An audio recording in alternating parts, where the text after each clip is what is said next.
So a biogas plant is made up of a digester tank, which is a concrete 10 to 15 deep concrete tank, and it will have another tank over it which is light in weight, which is mentioned here as a drum.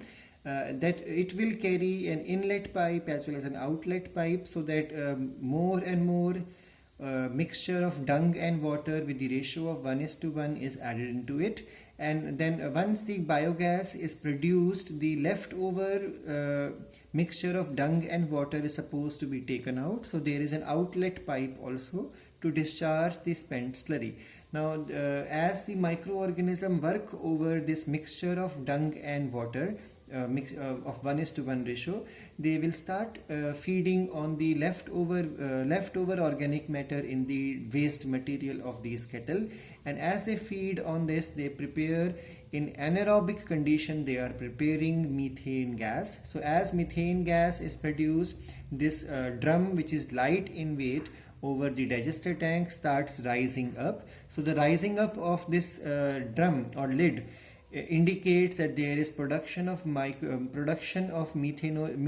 gas by microbial activity is going on. So the cover has an outlet which is connected to the pipe to supply biogas to nearby houses for cooking and for lighting, and whatever is left inside can be used as fertilizer. Now understand the importance of biogas. See, if a biogas plant is there in the village, then there will not be any awkward smell. Then housefly problem, they lay eggs in the dung, they are carrier of so many diseases or vector of so many diseases causing microorganism.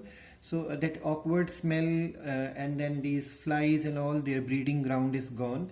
And then another important thing is you are preparing biogas, so you are using a non-conventional source of energy. Dependence on electricity would be gone because you are preparing your own biogas.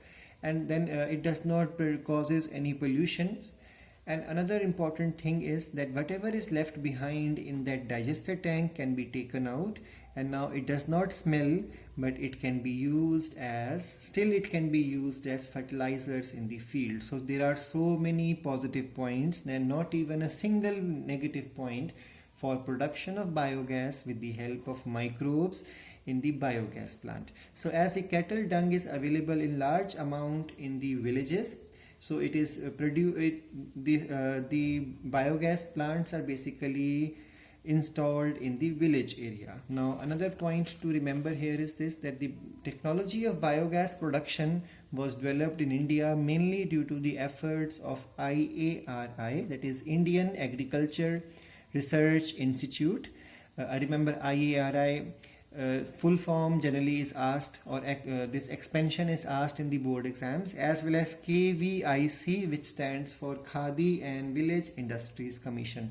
So these two institutions are responsible for starting this concept of biogas production by installing biogas plants in the rural area, and that's why this credit goes to both of these institutions. Now let's understand how does it function. Similar diagram is in the NCERT, so you can see the similar diagram I have drawn here. So let's quickly go through the functioning of the biogas plant, like how exactly microorganism function there. So biogas production involves 3 steps. Now these concepts are explained in a very summary type of manner in NCERT, but I have made a slide detail of it.